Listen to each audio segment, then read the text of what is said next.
अगर आप भी लेना चाहते हैं देश दुनिया की तमाम जानकारी तो आज ही सब्सक्राइब करें हमारे चैनल को। साथ ही नीचे दिए बेल आइकन को जरूर दबाएं ताकि हर अपडेट आप तक पहुंच सके। नमस्कार, सक्षम न्यूज नेटवर्क पर आप सभी का स्वागत है। कोरोना संक्रमण पर काबू पाने के अपने प्रयासों के तहत प्रधानमंत्री नरेंद्र मोदी ने आज देश के कई जिलों के जिलाधिकारियों के साथ फिर से संवाद किया। प्रधानमंत्री नरेंद्र मोदी लगातार समाज के विभिन्न वर्गों से, जिलाधिकारियों से, वरिष्ठ अधिकारियों से, डॉक्टरों से, अन्य लोगों से चर्चा कर रहे हैं, जागरूकता पर जोर दे रहे हैं। कोरोना संक्रमण को रोकने के लिए क्या क्या नए उपाय किए जा सकते हैं, इसको ग्रहण करने पर, सरकार द्वारा उस पर अमल करने पर भी जोर दे रहे हैं। और आज की जो जिलाधिकारियों के साथ उनका संवाद था, इस दौरान भी प्रधानमंत्री ने खास तौर पर गांव में कोरोना संक्रमण की स्थिति पर काबू पाने के लिए कई सुझाव दिए और जो जिलाधिकारी हैं उनसे उनके जिलों में क्या चल रहा है, क्या स्थिति है, इसके बारे में भी उन्होंने जानकारी ली। साथ ही प्रधानमंत्री ने बच्चों में जो संक्रमण की स्थिति है उस पर भी निगरानी रखने को कहा है। कोरोना रोधी जो टीका है उसकी वेस्टेज ना हो, इसके लिए भी कदम उठाने को कहा है। और प्रधानमंत्री ने साफ कहा कि कोरोना वायरस धूर्त है और बहुरूपिया है। जिस तरह से यह वायरस अपनी प्रकृति बदलता है, अपनी चाल बदलता है, उसी तरह हमें अपनी रणनीति भी बदलते रहने की जरूरत है। आइए आपको दिखाते हैं प्रधानमंत्री नरेंद्र मोदी का वह खास संबोधन जो उन्होंने जिलाधिकारियों के साथ अपनी बैठक के दौरान दिया। तो मैं आई इस सबसे बड़ी आपदा में हमारे पास जो संसाधन है उनका बेहतर से बेहतर उपयोग करके आपने इतनी बड़ी लहर का मुकाबला किया है। साथियों, आपसे बातचीत की शुरुआत में मैं आपको वो दिन याद दिलाना चाहता हूं जब आप इस सेवा में आने के लिए तैयारी कर रहे थे। आप याद करिए, जब आप सिविल सर्विसेज या अन्य परीक्षाओं के लिए जुटे थे तो आप अपने परिश्रम पर, अपने काम करने के तरीके पर सबसे ज्यादा विश्वास करते थे। आप जिस भी क्षेत्र में रहे हो वहां की छोटी छोटी बारीकी से परिचित होते हुए आप सोचते थे कि मैं इस दिक्कत को इस तरह दूर करूंगा। आपकी यह सोच आपकी सफलता की सीढ़ी भी बनी। आज परिस्थितियों ने आपको अपनी क्षमताओं की नई तरह से परीक्षा देने का अवसर दिया है। अपने जिले की छोटे से छोटी दिक्कत को दूर करने के लिए पूरी संवेदनशीलता के साथ लोगों की समस्याओं का समाधान करने के लिए आपकी यही भावना काम आ रही है। हां, कोरोना के इस काल ने आपके काम को पहले से कहीं अधिक चैलेंजिंग और डिमांडिंग बना दिया है। महामारी जैसी आपदा के सामने सबसे ज्यादा अहमियत हमारी संवेदनशीलता और हमारे हौसले की ही होती है। इसी भावना से आपको जन जन तक पहुंचकर जैसे काम कर रहे हैं उसको और अधिक ताकत से और अधिक बड़े पैमाने पर करते ही रहना है। साथियों, नए नए चैलेंजेस के बीच हमें नए नए तौर तरीकों और समाधानों की जरूरत होती है और इसलिए ये जरूरी हो जाता है कि हम अपने स्थानीय अनुभवों को साझा करें और एक देश के रूप में मिलकर के हम सब काम करें। अभी 2 दिन पहले ही मेरी अन्य कुछ राज्यों के अधिकारियों से भी मुझे बात करने का मौका मिला था। उस बैठक में अनेक सुझाव, अनेक समाधान अलग अलग जिलों के साथियों की तरफ से आए हैं।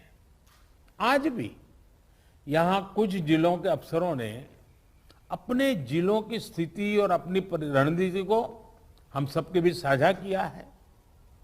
जब फील्ड पर मौजूद लोगों से बातचीत होती है तो ऐसी अभूतपूर्व परिस्थितियों से निपटने में बहुत अधिक मदद मिलती है। बीते कुछ समय में ऐसे अनेक सुझाव मिले हैं। अनेक जिलों में परिस्थिति के अनुसार कई इनोवेटिव तरीकों की भी जानकारी आप लोगों से मिली है। गांवों में कोरोना टेस्ट की सुविधा अधिक से अधिक लोगों तक पहुंचाने के लिए मोबाइल वैन का तरीका कई लोगों ने अपनाया है।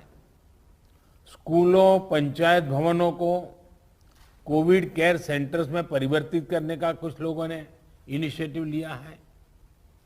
आप लोग खुद गांव-गांव जाते हैं, वहां की व्यवस्थाओं की निगरानी करते हैं, आप ग्रामीणों से बात करते हैं, तो इससे जो वहां का सामान्य नागरिक है या वहां के गांव के जो एक प्रकार से लीडर लोग हैं, 5 होते हैं, 10 होते हैं, 15 होते हैं, अलग अलग क्षेत्र के होते हैं, उनको जब शंकाओं का समाधान होता है और डायरेक्टली आपके साथ जुड़ते हैं तो उनका आत्मविश्वास अनेक गुना बढ़ जाता है।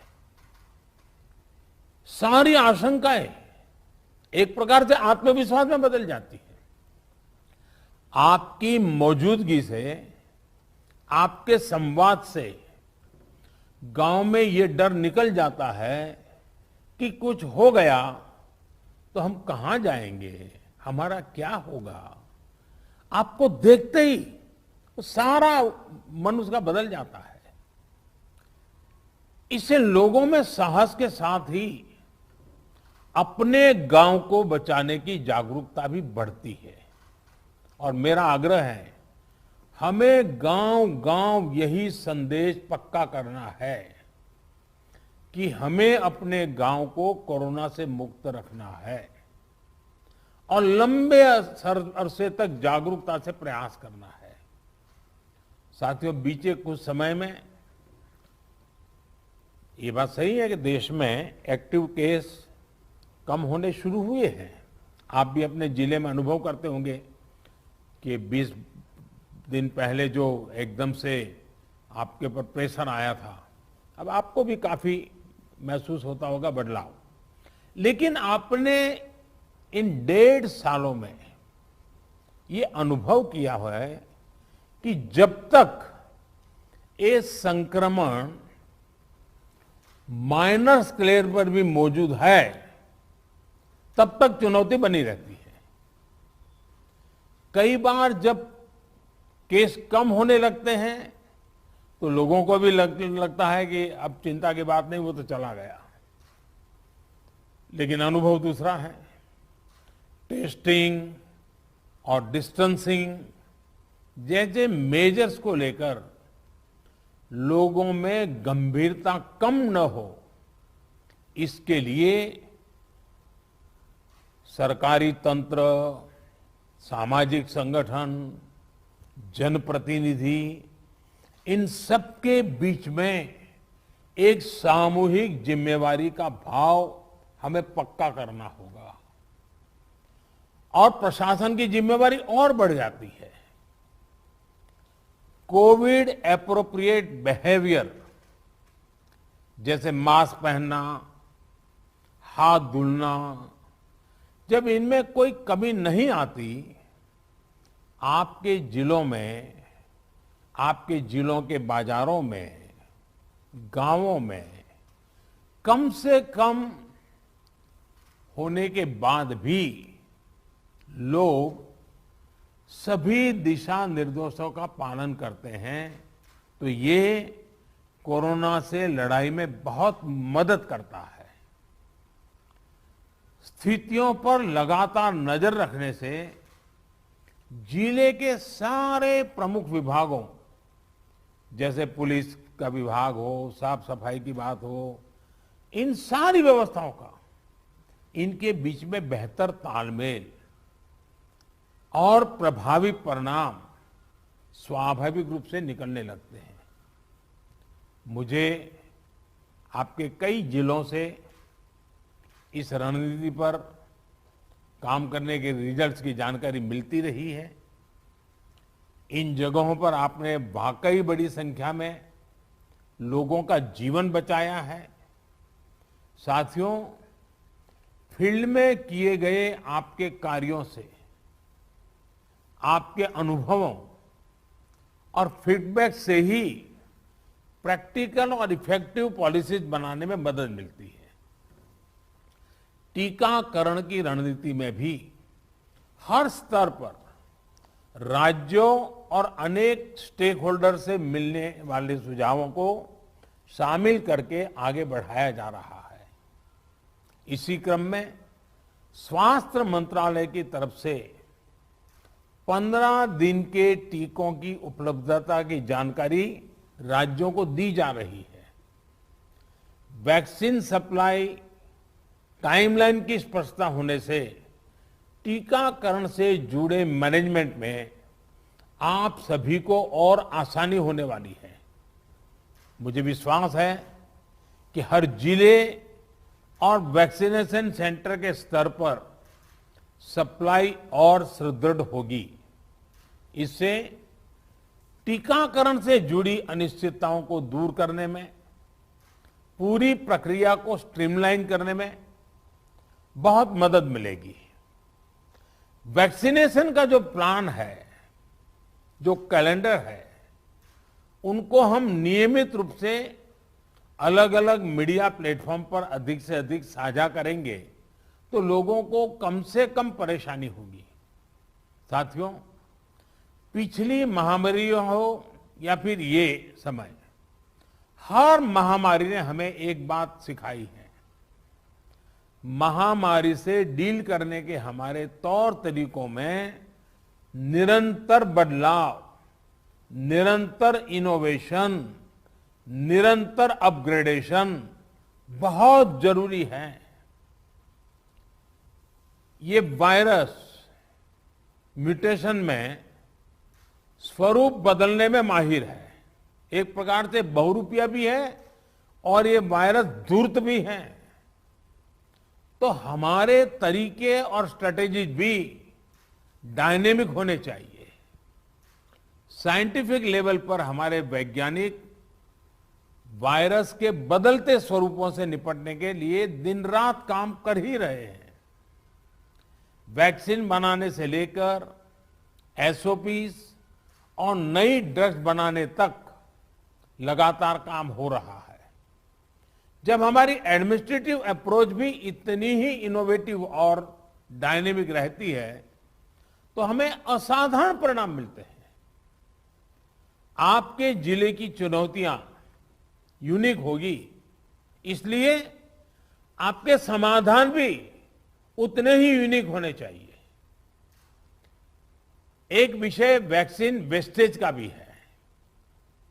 एक भी वैक्सीन की वेस्टेज का मतलब है किसी एक जीवन को जरूरी सुरक्षा कवच नहीं दे पाना।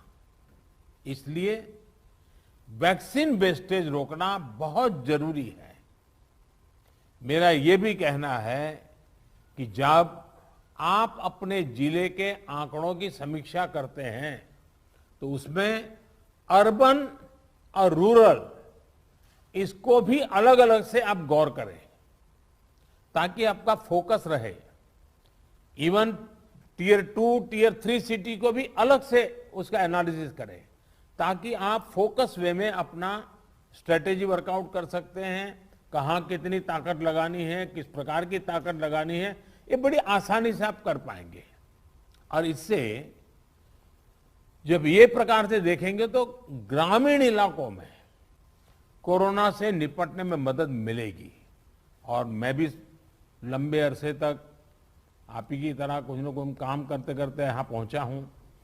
मेरा अनुभव है कि गांव के लोगों को अगर सही बात समय पर पहुंचा दी जाए तो वो बहुत रिलीजियसली उसको फॉलो करते हैं, बहुत रिलीजियसली। और जो शहरों में कभी कभी हमको किसी चीज को लागू करने में मेहनत पड़ती है, गांव में उतनी मेहनत नहीं पड़ती। हाँ, क्लैरिटी चाहिए। गांव के अंदर एक टीम बनानी चाहिए। आप देखिए वो परिणाम खुद दे देते आपको। साथियों, सेकंड वेव के बीच वायरस म्यूटेशन की वजह से अब युवाओं और बच्चों के लिए भी ज्यादा चिंता जताई जा रही है। अभी तक हमारी जो रणनीति रही है, आपने जिस तरह फील्ड में काम किया है, उसने इस चिंता को उतना गंभीर होने से रोकने में मदद तो की है, लेकिन हमें आगे के लिए और अधिक तैयार रहना ही होगा। और सबसे पहला काम आप कर सकते हैं कि अपने जिले में युवाओं, बच्चों में संक्रमण और उसकी गंभीरता के आंकड़े व्यवस्थित करें। अलग से उस पर रेगुलर आप एनालिसिस कीजिए। आप स्वयं भी, मेरा सभी आप प्रमुख अधिकारियों से आग्रह है कि आप स्वयं भी उसका आकलन करें। इससे आगे के लिए तैयारी करने में मदद मिलेगी। साथियों, मैंने पिछली बार की बैठक में भी, और मैंने ये भी कह रहा कि जीवन बचाने के साथ साथ हमारी प्राथमिकता जीवन को आसान बनाए रखने की भी है। गरीबों के लिए मुफ्त राशन की सुविधा हो, दूसरी आवश्यक सप्लाई हो, काला बाजारी पर रोक हो, ये सब इस लड़ाई को जीतने के लिए भी जरूरी है और आगे बढ़ने के लिए भी आवश्यक है। आपके पास पिछले अनुभवों की ताकत भी है और पिछले प्रयासों की सफलता का मोटिवेशन भी है। मुझे पूरा भरोसा है कि आप सभी अपने अपने जिलों को संक्रमण मुक्त करने में सफलता पाएंगे। देश के नागरिक का जीवन बचाने में, देश को विजयी बनाने में हम सभी सफल होंगे। और मेरा आज कुछ साथियों को सुनने का मौका मिला है, लेकिन आपके पास, हर एक के पास कुछ न कुछ सफलता की गाथाएं हैं। बड़े अच्छे इनोवेटिव प्रयोग आप सबने कहीं न कहीं किए हैं। अगर वो आप मुझे पहुंचा देंगे तो जरूर इसको देश भर में पहुंचाने में मुझे सुविधा होगी, क्योंकि इंटेलेक्चुअली डिबेट करके कितनी भी चीज क्यों न निकाले, लेकिन उससे ज्यादा ताकत जो फील्ड में काम करता है, उसने जो अनुभव किया है और उसने जो रास्ते खोजे हैं, वो बहुत ताकतवर होते हैं। और इसलिए आप सबकी भूमिका बहुत बड़ी है और इसलिए मेरा आपसे आग्रह है कि आप इसको निकालिए। दूसरा, पिछले 100 साल में किसी के जीवन में इतने बड़े संकट से जूझने की जिम्मेवारी नहीं आई है। आप डिस्ट्रिक्ट में बैठे हैं, आपके जिम्मे सबसे बड़ा बोझ आया है। आपने बहुत चीजें ऑब्जर्व की होगी, मानव मन को ऑब्जर्व किया होगा, व्यवस्थाओं की मर्यादाओं को देखा होगा, कम से कम संसाधनों का ऑप्टिमम यूटिलाइजेशन करके आपने एक नए रिकॉर्ड प्रस्थापित किए होंगे। जब भी मौका मिले इसको जरा जरूर अपनी डायरी में लिख करके रखिए। आने वाली पीढ़ियों को आपके अनुभव काम आएंगे, क्योंकि पिछली शताब्दी में 100 साल पहले जो बड़ी महामारी हुई, वो उसके उतने रिकॉर्ड उपलब्ध नहीं है कि वो लड़ाई, उसका रूप कैसा था, संकट कितना गहरा था, कहाँ क्या हुआ, बाहर निकलने के रास्ते क्या खोजे गए। लेकिन आज हमारे डिस्ट्रिक्ट के अफसर अगर ये डिस्ट्रिक्ट गैजेट की तरह इसको बनाएंगे तो भविष्य की पीढ़ियों को भी हमारी ये मेहनत, हमारे अनुभव, ये आने वाली पीढ़ियों के लिए भी काम आएगा।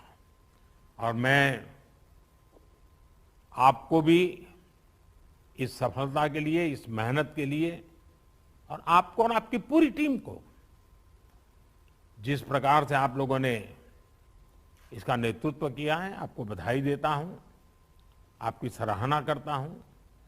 और मैं आशा करता हूं कि आप और अधिक सफलता प्राप्त करेंगे, तेजी से सफलता प्राप्त करेंगे और जन सामान्य के अंदर विश्वास पैदा करेंगे।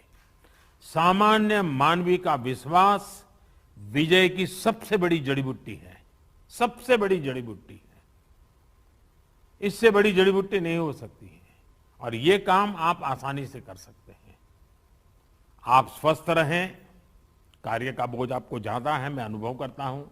अब बारिश की सीजन आएगी तो और एक सीजनल जो प्रेशर रहता है वो तो बढ़ने ही वाला है, लेकिन इन सब के बीच भी आप स्वस्थ भी रहें, आपका परिवार स्वस्थ रहे और आपका जिला जल्द से जल्द स्वस्थ हो, हर नागरिक स्वस्थ हो, ये आपकी कामना ईश्वर पूरी करे, आपका पुरुषार्थ पूरी करेगा।